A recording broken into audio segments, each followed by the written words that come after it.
우리 함께 잠시 기도하겠습니다. 하나님 아버지 감사합니다. 귀하고 복된 안식의 날을 저희에게 허락해 주시고 각 가정에 흩어져 있지만 마음을 모아서 하나님을 예배할 수 있는 복된 시간을 허락해 주심을 감사합니다. 성령 하나님, 우리 각자의 심령 속에 이 시간도 역사해 주셔서 이 나누는 말씀을 통해서 하나님의 음성을 들을 수 있는 귀한 시간 되게 하여 주시옵소서. 예수님 이름으로 감사하며 기도하옵나이다. 아멘. 우리가 룻기 1장의 말씀을 읽었습니다. 어떤 분들은 왜 갑자기 목사님이 룻기를 설교하게 되었나 하고 의아하게 생각하는지 모르겠습니다. 그런데 새해 들어서 그동안 광야의 삶에 대해서 또 인생의 풍랑에 대해서 재난 중에 해야 하는 기도에 대해서 여러 차례 설교해 왔기 때문에 어쩌면 지금 우리 주변에서 우리를 압박해오는 이 코로나 바이러스로 인한 상황을 이기기 위한 말씀들은 이미 충분히 나누었다고 생각이 됩니다. 그래서 부활절이 오기까지 이 남은 기간 동안에는 하나님의 성품에 대한 말씀을 좀 묵상하기를 원합니다. 하나님이 어떤 분이시고 이런 여러 재난과 또 불안한 상황들을 통해서 어떻게 역사하고 계시고 무엇을 원하시는지에 대해서 함께 말씀을 나누기를 원합니다. 우리는 대체로 이 나오미와 룻의 이야기에 대해서 익숙하게 잘 알고 있습니다. 나오미가 착한 며느리 룻을 통해서 보아스를 사위로 맡게 되고 그래서 오벳이라는 손자를 보게 된다는 해피 엔딩 스토리로 기억합니다. 믿음 좋은 며느리를 통해서 무너졌던 가문을 다시 일으키게 된다는 한 가정의 드라마로 이 룻기를 읽는 경우가 많습니다. 그러나 사실 룻기는 그것보다 훨씬 큰 영적인 의미들을 담고 있는 책입니다. 특히 우리가 믿는 하나님이 어떤 분인가에 대해서 가르치고 있고 그 하나님이 우리 인간의 삶과 역사에 어떻게 세밀하게 간섭하시고 역사하시는지에 대해서 교훈을 주고 있습니다. 그래서 앞으로는 몇 주간 동안에 이 룻기를 매주일 한 장씩 다루면서 그 안에 나타나는 하나님에 대해서 함께 나누기를 원합니다. 첫째로 먼저 오늘 본문에서는 언약 백성이면서도 언약의 관계 밖에서 살아온 나오미 가정의 모습을 보여주고 있습니다. 1절에 보면 사사들이 치리하던 때에 하고 본문이 시작하고 있습니다. 나오미와 룻이 살던 시대가 바로 사사시대라는 것을 알 수 있습니다. 우리가 잘 아는 것처럼 이스라엘의 사사시대는 영적으로 볼 때 참 혼돈의 시대였습니다. 마치 우리가 중세를 역사 중에 암흑의 시대라고 부르듯이 이 사사시대는 영적으로 볼 때 암흑기였다고 말할 수 있습니다. 그 당시 사람들이 하던 신앙생활의 특징을 아마도 가장 잘 요약해 놓은 구절을 뽑으라면 사사기 21장 마지막에 있는 그때의 이스라엘의 왕이 없으므로 사람이 각기 자기의 소견에 옳은 대로 행하였더라 하는 구절입니다. 신정 국가였던 이스라엘을 왕이 하나님을 대신해서 율법을 가지고 다스려야 하는데 아직 왕이 세워지지 않은 상태였기 때문에 제대로 율법이 시행되지 못했고 사람들은 왕이신 하나님의 말씀이 없이 자기 마음대로 신앙생활을 했다는 의미입니다. 그것이 언약 백성이라고 말하는 그 당시 이스라엘의 일반적인 모습이었고 그런 영적인 상태가 오늘 본문의 주인공인 나오미 가정에 아주 구체적으로 나타나 있다고 말할 수 있습니다. 1절에서 이어지기를 그 땅에 흉년이 드니라 유다 베들레헴의 한 사람이 그의 아내와 두 아들을 데리고 모압 지방에 가서 거류하였는데 그 사람의 이름은 엘리멜렉이요 그의 아내의 이름은 나오미요 그의 두 아들의 이름은 말론과 기론이니 유다 베들레헴 에브라 사람이더라 하고 기록하고 있습니다. 젖과 꿀이 흐르는 땅이라고 불리웠던 이 가나안 땅에 이스라엘이 들어와서 사는 그 가나안 땅에 흉년이 들었다 하는 것은 사실 예사로운 일이 아니었습니다. 그것도 이 나오미의 고향 이 떡집이라는 별명을 가진 베들레헴이라는 지역에 살면서 흉년을 경험했다 하는 것은 더 깊이 파고들면 그 당시 이스라엘 백성들의 삶이 무언가 문제가 있었다는 것을 암시해주고 있습니다. 사사기를 보면 이스라엘 백성들이 우상 숭배에 집착하면서 언약의 하나님 여호와를 떠났을 때 하나님이 그들을 대적의 손에 붙이시고 또 적과 꿀이 흘러야 할 그 땅에 극심한 흉년을 보내셨습니다. 그러면 백성들은 그 흉년과 쳐들어온 대적들 때문에 하나님께 부르짖고 그러면 하나님은 그들을 긍휼히 여기셔서 사사들을 일으키셔서 그들을 구원하시고 비를 보내시고 곡식을 자라게 하셨습니다. 그러면 그들은 잠시 하나님을 섬기는 듯 하다가 조금만 살만하면 또다시 하나님을 떠나서 우상 숭배에 빠져들어갔습니다. 그러면 하나님은 다시 대적을 보내시고 흉년을 보내시고 우환을 보내셔서 그들을 책망하고 심판하셨습니다. 이런 범죄와 회개의 사이클이 계속 돌아가는 것이 사사기 전체의 기록입니다. 그래서 젖과 꿀이 흐르는 그 땅에 흉년이 들었다 하는 것은 그 당시 언약 백성 이스라엘이 하나님께 범죄하고 하나님과의 언약 관계에 신실하지 못했다 하는 사실을 단적으로 나타내 주는 표현입니다. 이렇게 그들이 신실하지 못함으로 찾아온 흉년을 대처하는 이 엘리멜렉, 이 나오미의 가정을 보면 이스라엘의 영적인 상태가 그대로 드러나고 있습니다.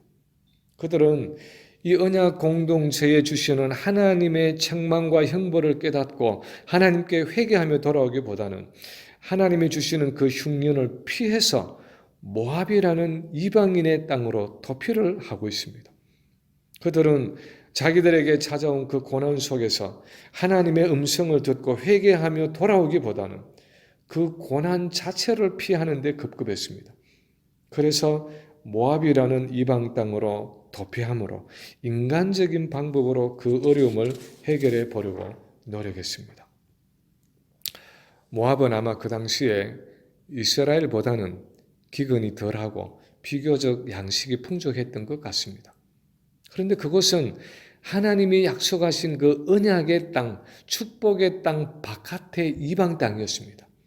그래서 영적으로 보면 이 나오미 가정이 인간적인 방법과 세속적인 세상적인 풍요로움을 추구한 것입니다. 그뿐 아니라 나오미가 그곳에서 아들들을 장가 보내면서 모압 며느리를 보았다 하는 점에서도 이들의 영적인 현주소를 짐작할 수 있습니다. 만약에 나오미가 영적으로 깨어 있었더라면 며느리들을 언약 백성인 이스라엘에서 데려왔을 것입니다. 그런데 이 나오미는 또는 이 엘리멜렉은 우리는 이방인들과 구별된 하나님의 언약 백성이다 하는 그 의식이 없었습니다. 사실 엘리멜렉이라는 이 나오미의 남편의 이름의 뜻은 여호와는 나의 왕이시다 하는 의미였는데 실제로 그들의 삶은 여호와가 왕이 전혀 아니신 모습으로 살았다는 것이 이 본문이 오늘 본문이 우리에게 고발하는 나오미 가정의 모습입니다. 그때의 이스라엘에 왕이 없으므로 사람이 각기 소견에 옳은 대로 행하였더라 하는 그 당시 대부분의 이스라엘 백성들의 모습처럼 나오미의 가정도 결국 왕이신 하나님을 제쳐놓고 내 소견에 옳은 대로 마음대로 살아왔다는 사실을 오늘 본문에서 볼 수 있습니다. 오늘 우리가 이 본문 가운데서 나오미 가정과 그 당시 이스라엘 백성들의 모습을 보면서 먼저 우리 자신에게 한번 물어볼 필요가 있습니다. 우리는 정말 하나님의 언약 백성으로서 하나님이 우리의 왕이 되시는 엘리멜렉이 되는 삶을 살아가고 있는가 하는 것입니다. 어쩌면 오늘날 많은 그리스도인들에게 이 질문 자체가 너무 생소하게 들리는지 모릅니다. 언약 백성이라는 단어 자체가 어떤 분들에게는 굉장히 추상적으로 들리는지 모릅니다. 하나님이 우리의 왕이 되신다는 표현도 구체적으로 무슨 의미인지 마음에 금방 다가오지 않을는지도 모르겠습니다.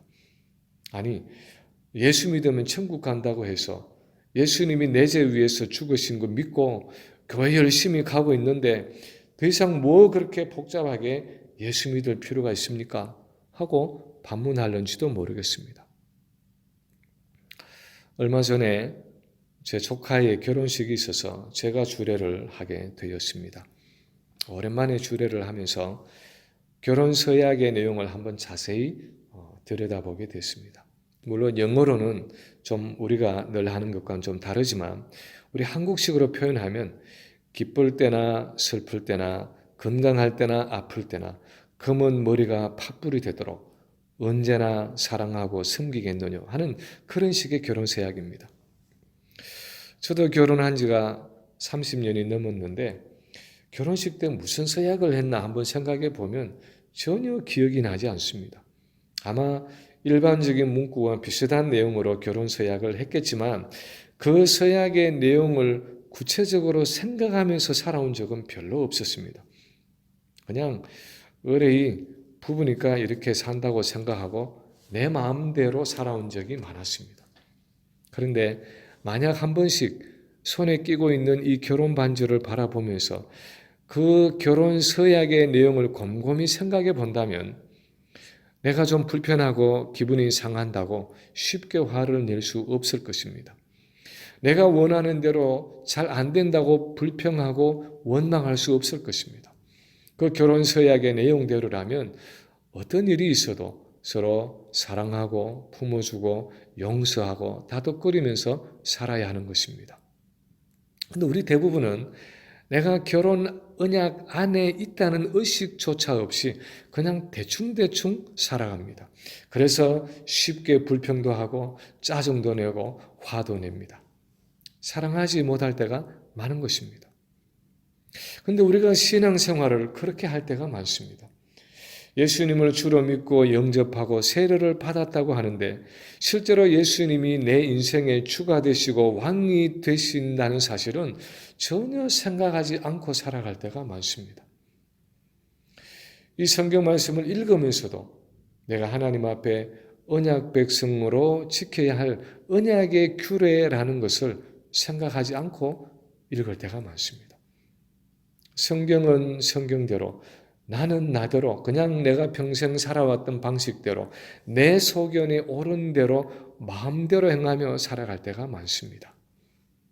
세상에 나가서도 나는 하나님의 언약 백성이기 때문에 세상 사람들과는 다르게 살아야 한다는 그 언약 의식이 없을 때가 많습니다. 교회는 다니지만 직분은 가지고 있지만 하나님의 언약 백성이라는 의식이 없고 그 언약 백성의 삶이 없는 것이 오늘날 기독교가 당면한 위기 중에 하나라고 할 수 있습니다.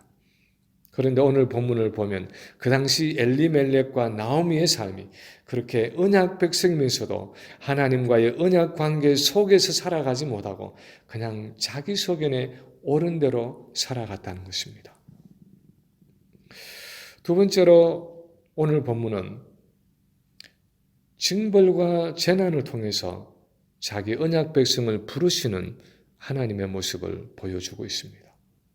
징벌과 재난을 통해서 자기 언약 백성을 부르시는 은혜의 하나님의 모습을 보여주고 있습니다. 본문에 보면 그렇게 흉년이던 이스라엘 땅을 떠나 모압 땅의 도피에서 이민 생활을 하던 나오미의 가정에 먼저 남편 엘리멜렉이 죽는 모습이 나옵니다. 3절에 보면 나오미의 남편 엘리멜렉이 죽고 나오미와 그의 두 아들이 남았으며 하고 기록하고 있습니다. 아마도 나오미의 남편 엘리멜렉은 두 아들들이 출가할 나이가 되기 전에 벌써 젊어서 세상을 떠났던 것으로 보입니다. 요즘 같으면 자녀들이 결혼하기 전 어쩌면 50세 전에 이미 세상을 떠난 것입니다. 4, 5절에 보면 그들이 거주한 지 10년쯤에 말론과 기론 두 사람이 다 죽고 그 여인은 두 아들과 남편 뒤에 남았더라 하고 기록하고 있습니다. 아마도 그들이 모압에 이민을 와서 먼저 남편이 죽고 그래도 그곳을 떠나지 않고 나오미는 두 아들을 모압 여인과 결혼시키고 그리고 모압 땅에 산 지가 한 10년쯤 되었을 때 두 아들마저도 세상을 떠나고 나오미와 두 며느리 모두가 다 과부로 남았다는 것입니다. 그제서야 나오미는 자기 삶에 무언가 이상이 있다는 생각을 하게 됩니다. 이런 여러 상황들 속에 자기를 향하신 하나님의 책망과 하나님이 부르시는 음성이 있다는 사실을 깨닫게 됩니다. 13절에 보면 두 모압 며느리를 친정으로 돌려보내고 고향으로 돌아가려는 그 나오미를 따라오겠다는 며느리들을 향해서 나오미가 이렇게 말하고 있습니다. 내 딸들아 그렇지 아니하니라. 여호와의 손이 나를 치셨으므로 나는 너희로 말미암아 더욱 마음이 아프도다. 20절에 보면 드디어 고향 베들레헴에 돌아온 나오미에게 동네 사람들이 이게 나오미가 아니냐 하고 반가워할 때 나오미가 이렇게 말합니다. 나를 나오미라 부르지 말아라. 나를 마라라 부르라. 이는 전능자가 나를 심히 괴롭게 하셨습니다. 다시 말하면 이 나오미의 말은 나를 더 이상 기쁨, 환희라는 뜻의 나오미라고 부르지 말아라. 오히려 나를 고통, 괴로움이라는 뜻의 마라라고 불러라. 전능하신 하나님이 나를 이렇게 치셔서 기쁨이 아니라 고통과 괴로움을 주셨기 때문이다 하고 말하고 있는 것입니다. 21절에 보면 나오미는 하나님이 자기를 치셨다는 사실을 더 분명하게 고백을 합니다. 내가 풍족하게 나갔더니 여호와께서 내게 피어 돌아오게 하셨느니라. 여호와께서 나를 징벌하셨고 전능자가 나를 괴롭게 하셨거늘 너희가 어찌 나를 나오미라 부르느냐. 정말 그렇습니다. 하나님은 그 나오미를 하나님의 언약 백성, 그 약속의 땅으로 다시 돌아오도록 하기 위해서 나오미의 가정을 치셨습니다. 나오미가 당한 그 고통과 괴로움은 사실상 자기 언약 백성을 돌아오게 하시는 하나님의 징계였고 사랑의 매였다는 사실입니다. 그렇게 해서라도 언약 백성인 나오미를 부르시고 자기 언약 백성을 부르시는 하나님의 사랑을 보여주는 사건들이 바로 남편의 죽음이었고 아들들의 죽음이었고 나오미가 당한 고통과 슬픔과 괴로움이었습니다. 하나님은 때로 자기 백성들이 언약 관계 속으로 돌아오도록 하기 위해서 징계를 사용하시고 고통을 사용하십니다. 그래서 잠언 3장 12절을 보면 대저 여호와께서 그 사랑하시는 자를 징계하시기를 마치 아비가 그 기뻐하는 아들을 징계함같이 하시느니라 하고 말하고 있습니다.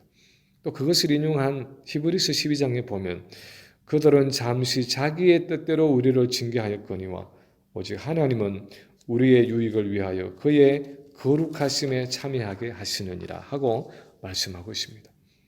다시 말하면 하나님은 고난을 통해서 우리의 죄를 고백하게 하시고 우리를 연단하시고 우리를 더 거룩한 하나님의 백성들로 만들어 가신다는 것입니다. 결국 우리 언약 백성의 영적인 유익을 위해서 우리를 하나님의 언약 관계 속으로 돌아오도록 하기 위해서 하나님은 때로 고통과 고난을 사용하신다는 것입니다.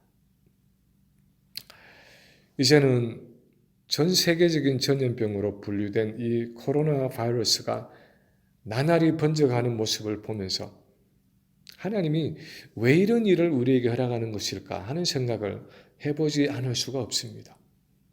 우리가 분명하게 아는 것은 이 일도 역사의 주관자가 되시는 하나님의 주권에 속한 일이라는 사실과 또 여기에는 분명히 하나님이 이루어 가시는 목적과 계획이 있을 것이라는 사실입니다. 그러나 적어도 우리가 이 상황을 통해서 다시 한번 확인해 보아야 하는 사실은 나는 과연 하나님과의 언약 관계에서 바로 서 있는가 하는 것입니다.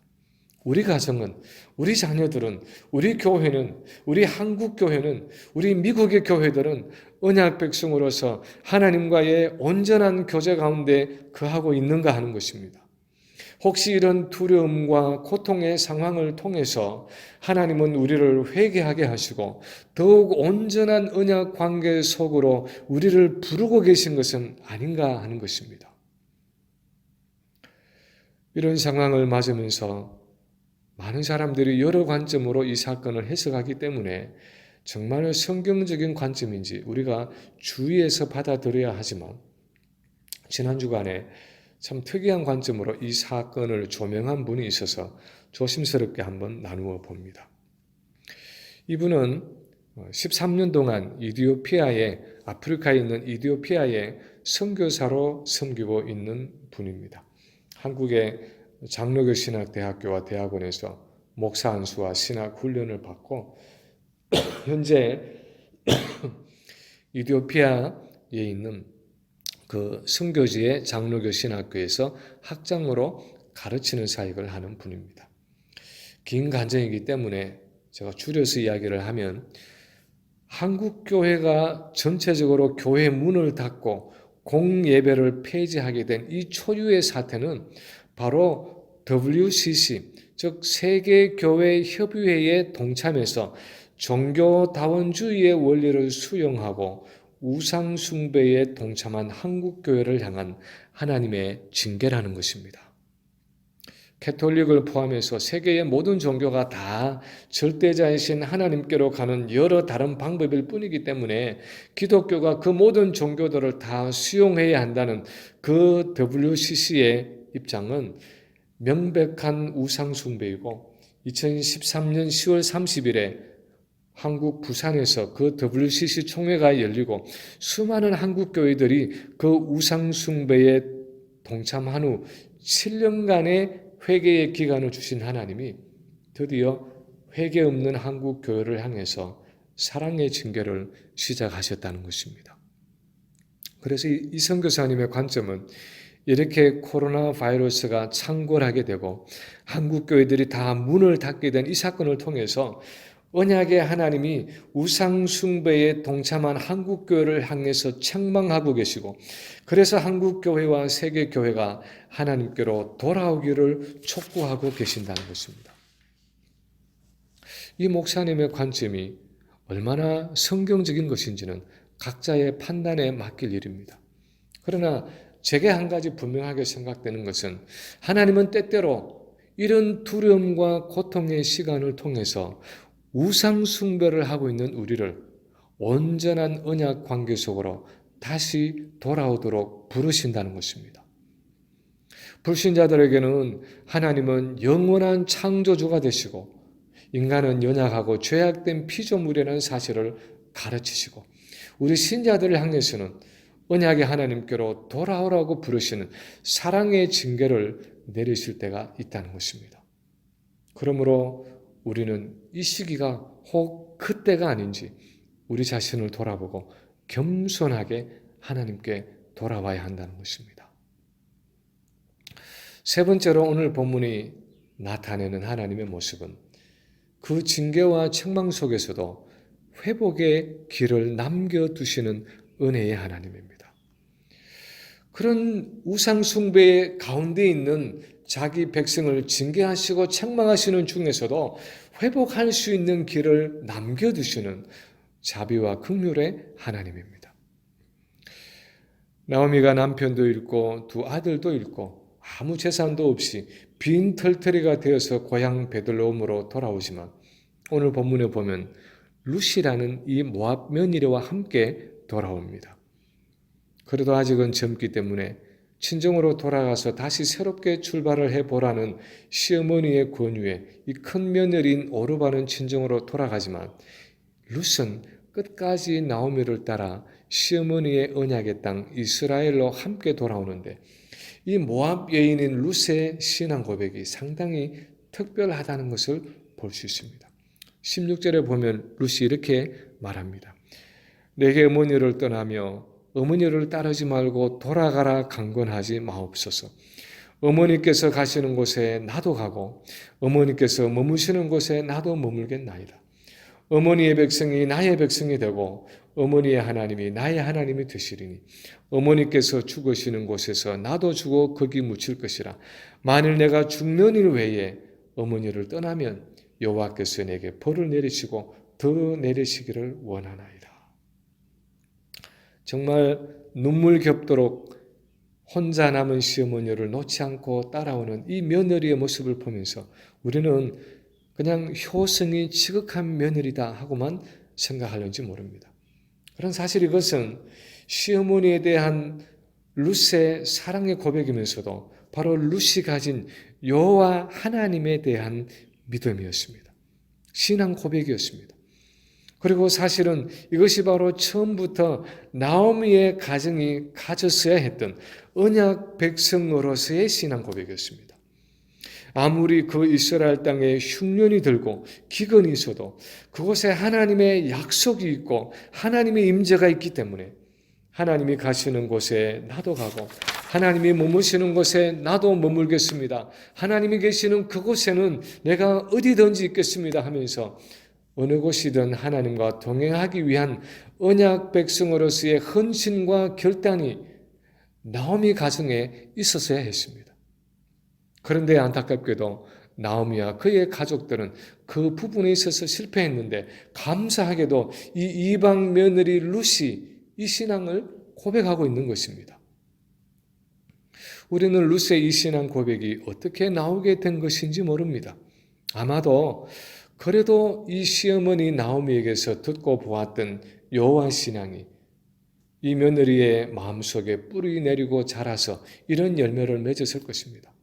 그러나 어쨌든 분명한 것은 하나님의 은혜는 이 이방 여인인 룻에게도 이런 놀라운 믿음을 허락하셨다는 사실입니다. 그래서 이 룻의 믿음과 사랑과 헌신을 통해서 우리가 뒤에서 보게 되는 나오미 가정의 회복과 하나님의 구속의 역사가 이어져 가게 되는 것입니다. 하나님은 항상 우리에게 은혜의 그루터기를 남기시는 분입니다. 뿌리를 송두리째 뽑아서 다시는 소망이 없도록 버리시는 분이 아니라 패역한 한 세대를 치셔서 넘어뜨리시더라도 그 그루터기를 남기셔서 거기에서 새싹이 나게 하시는 분입니다. 그래서 하나님께 돌아오기만 하면 이 룻과 같은 온전한 언약 백성의 헌신과 결단이 있기만 하면 그 그루터기 신앙을 통해서 새로운 역사를 시작하시는 분이 바로 하나님입니다. 그것이 오늘 룻기에 나오는 나오미의 삶이었고 우상 숭배 때문에 나라가 완전히 망했다가 70년 후에 다시 고국으로 돌아온 유대인들의 역사였고 그래도 여전히 메시아를 배척하는 그 유대인들을 치셨지만 12사도를 중심한 예루살렘 교회를 통해서 새로운 역사를 시작하신 그 오순절의 역사였습니다. 사실 돌아보면 오늘날 우리 세대가 얼마나 믿음이 없고 패역한 세대입니까? 영원한 창조이신 하나님을 반역하고 동성 간의 결혼을 남자와 남자, 여자와 여자와의 결혼을 합법이라고 선포하고 있는 창조의 질서를 역행하는 세대입니다. 하나님이 없다고 주장하면서 수많은 교회들을 불태우고 무너뜨리고 선교사들과 기독교인들을 참수하고 불태우는 핍박하고 있는 악한 세대입니다. 많은 교인들이 하나님의 언약 백성이라는 사실을 잊어버리고 세속주의와 물질주의와 향락주의에 빠져서 살아가고 있는 세대입니다. 그런데도 하나님은 우리가 언약의 하나님께 돌아가기만 하면 언약 백성으로서 온전히 헌신하기만 하면 우리에게도 은혜와 긍휼을 자비를 베풀어 주시는 하나님입니다. 어제 트럼프 대통령이 오늘 3월 15일을 National Day of Prayer, 국가 기도의 날로 정한다고 선포했습니다. 이 재난의 때에, 이 세계적인 재난의 때에 하나님이 은혜와 긍휼을 베풀어 주시도록 모든 기독교인이 온 나라가 하나님 앞에 나와 엎드려 기도하자는 것입니다. 그렇게 표현하지는 않았지만 이 일을 결정한 지도자들의 마음속에는 우리가 우리 세대의 죄를 고백하고 하나님께로 돌아가자 하는 의도가 있었을 것입니다. 특히 우리 기독교인들은 우리의 죄악을 고백하고 언약의 하나님께로 돌아가자는 회개의 촉구가 들어 있을 것입니다. 우리가 그렇게 언약의 하나님께로 돌아갈 때 하나님이 우리의 죄악들을 용서하시고 우리의 교회들을 부흥케 하시고 이 나라를 회복하시고 온 열방을 고치실 것입니다. 그 회복과 부흥을 위해서 우리도 기도하며 하나님 앞으로 돌아가야 하는 것입니다. 바라기는 이런 어려운 시간들을 통해서 우리를 부르시는 그 하나님의 음성을 듣고 더욱 온전히 하나님께 나아가고 하나님께 온전히 돌아가는 우리 모든 성도들이 되시기를 주님의 이름으로 간절히 축원합니다. 우리 함께 기도하겠습니다. 아버지 하나님, 은혜와 사랑을 감사합니다.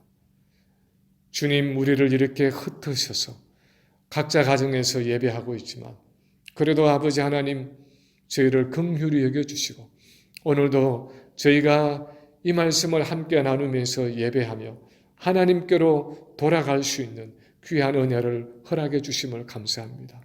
아버지 하나님, 우리 자신을 다시 한번 돌아보며 우리의 자녀들을, 우리의 가정을 다시 한번 돌아보며 우리 교회들과 아버지 하나님 이 나라와 민족, 이 세계를 저희가 다시 돌아보면서 주님, 우리의 죄악을 하나님 앞에 고백하며 기도할 수 있는 저희가 되게 하시고 저희가 기도할 때에 우리를 회복케 하시고 우리를 다시 한번 새롭게 하시고 강건케 하시고 부흥을 주시는 하나님의 놀라우신 은혜를 경험할 수 있는 저희 모두가 되게 하여 주시옵소서.